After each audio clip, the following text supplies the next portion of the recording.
how to lose weight. Slim down once and for all with these scientifically proven weight loss strategies.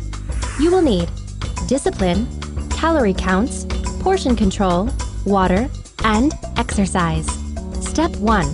Eat only when you're hungry and stop when you're full. Over time, this can retrain your brain to eat out of hunger, not habit, a key to permanent weight loss. Studies show that much of our eating is done on autopilot. Eat slowly.